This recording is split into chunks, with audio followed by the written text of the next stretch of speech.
First day തന്നെ പടം പെട്ടിയിലാക്കല്ലേ. പടം പെട്ടിയിലാക്കിയ ആ പെട്ടിയിൽ എന്നെ പൂട്ടുന്ന ആ പ്രൊഡ്യൂസർ പെണ്ണുമ്പോൾ പറഞ്ഞു നടക്കുന്നത് സാധിക്കരുത്. ആ പ്രൊഡ്യൂസർ പെണ്ണുമ്പോൾ തിയേറ്ററിൽ നിന്ന് വിളി വന്നോ? കൊച്ചി ഓക്കെ അല്ലേ? കൊച്ചി ഓക്കെ ആണ് മാഡം. കൊച്ചി ഓക്കെ ആയാൽ തെക്കോട്ട് ഓക്കെ ആണെന്നാണല്ലോ അർത്ഥം. വടക്കോട്ട് പിന്നെ ഓക്കെ തന്നെയല്ലേ? അവസാനം ഞാൻ തെക്ക് വടക്ക് നോക്കി നടക്കേണ്ടി വരുമോ? മേഡം ധൈര്യമായിട്ട് പട ഹിറ്റ് ആയിരിക്കും, ഉറപ്പ്. പട ഹിറ്റ് ആയിരിക്കും, ഞാൻ നിന്നെ കിറ്റ് അടിക്കും. അതെങ്ങനെ? വീട്ടിൽ മൂട്ട കെട്ടിന് കിറ്റ് ഇരിപ്പുണ്ട്, അതെടുത്ത് നിന്റെ മോനെ. അങ്ങനെയെങ്കിലും എനിക്കൊരു ഹിറ്റ് ആകുമല്ലോ. അല്ല, തന്നെ കഴിഞ്ഞ പടം സൂപ്പർ ഹിറ്റ് ആയിരുന്നല്ലേ താൻ പറഞ്ഞത്? പിന്നെ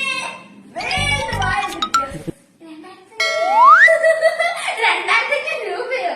അതേ വേണം. എന്റെ 3 പടങ്ങളാണ് 2000 രൂപ കയറിയത്. ഒരെണ്ണം മാത്രം 1500 രൂപ. കൊനത്ത് ഡീഗ്രേറ്റിംഗ് ആയിരുന്നു. നമ്മുടെ പടത്തിലൂടെ വേറൊരു പടം കൂടി റിലീസ് ആവുന്നുണ്ട്. അവന്മാർ നമ്മുടെ പടത്തിൽ പൈസ കൊടുത്ത ആൾക്കാരെ കയറ്റുമോ മാഡം? എന്തിന്? തന്റെ പടമല്ലേ, കേരള എല്ലാവരും തന്നെ താനെ കൂവിക്കൊള്ളുന്ന അവന്മാർക്കറിയാം. പിന്നെ എന്തിനവന്മാര് കാശ് കളയണം? മേഡത്തിന്റെ കയ്യിൽ മിനറൽ വാട്ടർ ഉണ്ടെങ്കിലും ഒന്ന് വാഴ നിൽക്കോളൂ. ഇതിനായി ചീന കോമഡി പറഞ്ഞിട്ട് വാഴ നിന്നില്ലെങ്കിൽ വായ കണ്ടിച്ചുണ്ടാവും. കോമഡി ഞാൻ പഠിച്ചിട്ടില്ല, പിന്നെ മിമിക്രി അത് പഠിക്കണം എന്ന് വിചാരിച്ചു. പക്ഷേ സമയം കിട്ടിയില്ല. ആകെപ്പാടറിയുന്നത് നല്ല നേടിച്ചറിയ അതൊരു കോമ്പറ്റീഷൻ ആയിട്ട് കപ്പൊന്നും കിട്ടിയില്ല. മേഡം, എന്റെ കയ്യിൽ ഒരു അടിപൊളി കോമഡി സബ്ജക്ട് ഉണ്ട്. ആദ്യം കേട്ട അവസാനം വരെ ചിരി എന്ന് പറഞ്ഞ ഒരു ഒന്നൊന്നര ചിരിയാ. ആ ക്യാരക്ടർ നമ്മുടെ മഞ്ജുചേച്ചിയുടെ പൊളിക്കും. മഞ്ജുമാരുടെ ഡേറ്റ് ഒക്കെ കിട്ടാൻ പാടാണ്. താൻ നടക്കുന്ന കാര്യം പറ. അയ്യോ, മഞ്ജുമാരല്ല, മഞ്ജുപ്പില്ല. പുള്ളിക്കാരിയുടെ ചിരി കണ്ട നമുക്ക് കൂടി ചിരി വരും. ആ ചിരി തിയേറ്ററിൽ കിട്ടിയ പടം ബമ്പർ ഹിറ്റല്ലേ? ആണോ?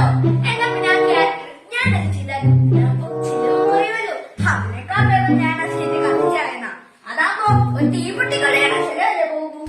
അല്ല, ഇതിന് മുന്നേ വേറെ അഭിനയിച്ചിട്ടുണ്ടോ? പിന്നെ ഞാൻ ഇതിന്റെ പ്രൊഡ്യൂസ് ചെയ്ത ഇല്ലാതായി ഷോർട്ട് ഫിലിം ഞാനായിരുന്നു നായിക. എന്നിട്ട് ഇല്ലാതായി റിലീസാത്തിന് മുമ്പ് എന്റെ കടപ്പാടില്ലാതായി ഇറങ്ങിക്കഴിഞ്ഞു. എന്റെ 3-4 സ്വർണ്ണമലയും ഇല്ലാതായി. ശരി, ആരായാലും ഓഡിഷൻ നടത്തിട്ട് ഞാൻ എന്റെ ഭർത്താവിന് ചാൻസ് കൊടുക്കും. അതിന് മേഡത്തിന് ഞാനൊരു സിറ്റുവേഷൻ തരും. മേഡം അത് അഭിനയിച്ച് കഴിക്കാം. ഓക്കെ, മേഡം തന്നെ അടുത്ത പടത്തിൽ നായിക. സമ്മതിച്ചു. മേഡത്തിന് റിജക്ട് ചെയ്യാൻ എത്തിയിരിക്കുന്നു.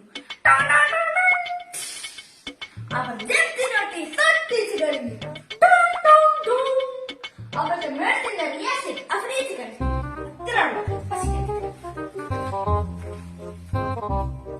അയ്യേ, സ്വന്തം സ്വന്തം മേടക്ക് എന്നെ കടക്കാൻ കൊണ്ടുപോയി. ഞാനിപ്പോ പാടം കിട്ടില്ലേ?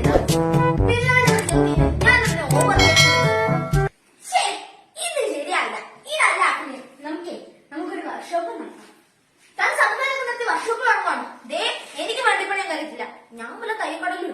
അയ്യോ, വണ്ടിപ്പണി വർക്ക്ഷോപ്പ് അല്ല, ആക്ടിംഗ് വർക്ക്ഷോപ്പ്. അത് കഴിയുമ്പോ മേഡം ഇരുത്തം വന്ന നടിയാകും. അതിന്റെ കൊരണ്ടിപ്പുറത്ത് ഇരുത്താണ് അഭിനയം പഠിപ്പിക്കുന്നത്.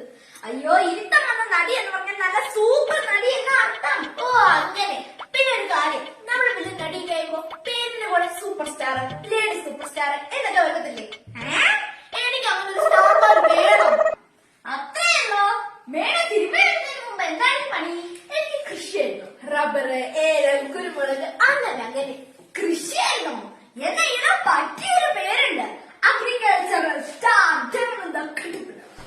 മതി, ഇത് മതി. ഹലോ, പൊട്ടിയാ?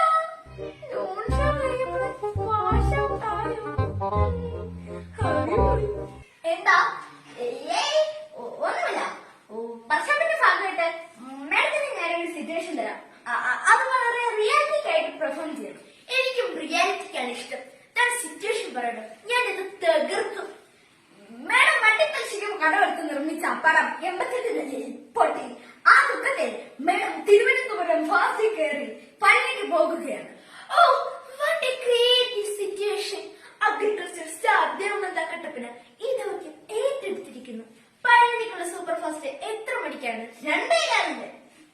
ഓ മൈ ഗോഡ്, സമയം 2 മണിയായി. പഴനിക്ക് പോയിട്ട് ക്യാരറ്റ് ട്രെയിൻ എത്തിച്ചു തരാം. Okay madam. എന്റെ പഴനിയുണ്ടോ? ആ ക്യാരക്ടറിനെ കാത്തോ.